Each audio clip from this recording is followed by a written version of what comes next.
जो भी मत्स्य पालक बंधु हैं, जो मत्स्य किसान हैं, उनके लिए खास जानकारी है कि आप जो भी कल्चर कर रहे हैं, वो आईएमसी का हो, कैटफिश का हो या एक्जोटिक हो या जो भी कल्चर हो आप कर रहे हैं,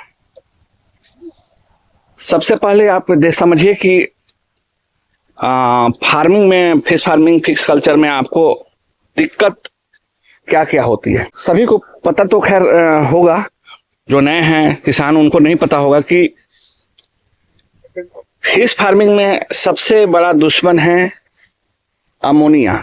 और ये कैसे बनता है, कब बनता है, क्या हम गलती करते हैं तो बनता है, इसकी जानकारी मैं आगे बताऊंगा। लेकिन सबसे पहले बता दूं कि अभी फरवरी का महीना चल रहा है, जो ये महीना खत्म होते ही हम अगले साल के लिए जो कल्चर करेंगे उसका सीड स्टॉक कर सकते। सीड स्टॉक करने का मतलब ये हुआ कि मतलब बहुत जो व्यापारी हैं, जो बड़े लेवल पे खेती करते हैं, फार्मिंग करते हैं, मत्स्य पालन करते हैं, वो अपना नर्सरी रखते हैं।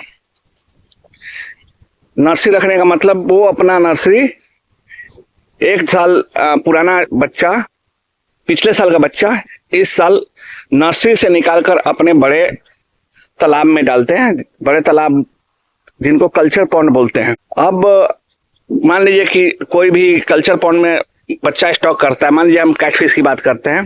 कैटफिश से वैसे पेंगासियस ले लीजिए, रूपचंदा ले लीजिए, रूपचंदा कैटफिश है, पेंगासियस कैटफिश है, तो जिसकी हाई डिमांड है। हाँ, हाई वैल्यू फिश नहीं है लेकिन डिमांड हाई है, क्योंकि सबको सस्ता मछली चाहिए और न्यूट्रिशन वैल्यू ज़्यादा हो, तो उससे कंपेयर किया जाता है तो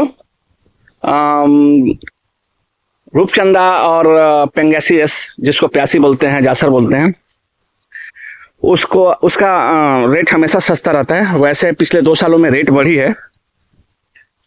जैसे पिछले साल हाईएस्ट रेट गया था अप्रैल महीने में, मार्च अप्रैल में, मई तक वो 170-180 तक गया था रूपचंदा का, 200 भी था, और प्यासी का 170 तक गया था, 165-170 तक गया था मेरे इधर। तो इस साल उम्मीद ये है कि रेट इस साल पिछले साल से ज़्यादा रहेगी, क्योंकि जो जल जमा हुआ, जो नेचुरल कैलेमिटी हुई, जिसमें जल जमा हुआ, असमय बारिश हुआ, तो उसमें मछलियां जो कल्चर कर रहे थे उनके काफ़ी सारे बांध टूट गए, तो मछलियां निकल गई तालाब से। तो मार्केट में शॉर्टेज है, और ये कंफर्म है कि आंध्रा से आएगा माल, और वहीं आंध्रा से जो माल आएगा वो 15 दिन पुराना होगा, मतलब सड़ा हुआ मछली होगा, जो आज के टाइम में लोग खाना पसंद नहीं करते, सबको फ्रेश मछली चाहिए। तो हम लोग अब मुद्दे से भटक रहे हैं कि हाँ, तालाब हमें कैसे मैनेज करना है। तो तालाब में आप वाटर रिचार्ज हमेशा कीजिए।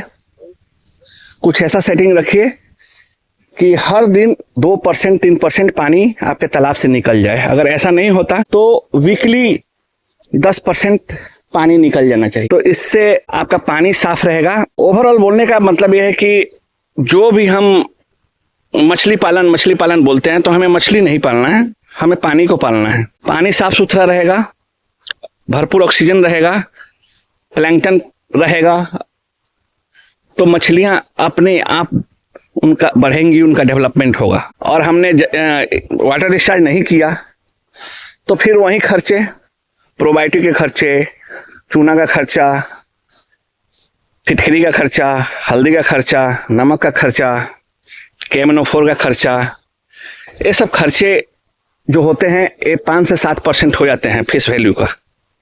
तो मतलब 5-7% आपका एडिशनल कॉस्ट बढ़ गया, मतलब 90 रुपये की जगह पे आपका 95 रुपया आपका कॉस्ट आ गया। अगर फिश कल्चर कर रहे हैं, 1 केजी प्रोड्यूस करने में आपका 90 रुपये खर्चा हो रहा है, तो 95 रुपये आपका खर्चा हो गया। 80 रुपया हो रहा है तो 85 रुपया हो गया ऑन एवरेज। तो आपको time to time water discharge करते रहिए। और KMNO4 जो पोटेशियम परमैंगनेट बोलते हैं, लाल दवा जिसको शॉर्ट फॉर्म में बोलते हैं, और मेरे इधर पोटास बोला जाता है, लाल पोटास, वो टाइम टू टाइम महीने में 1 बार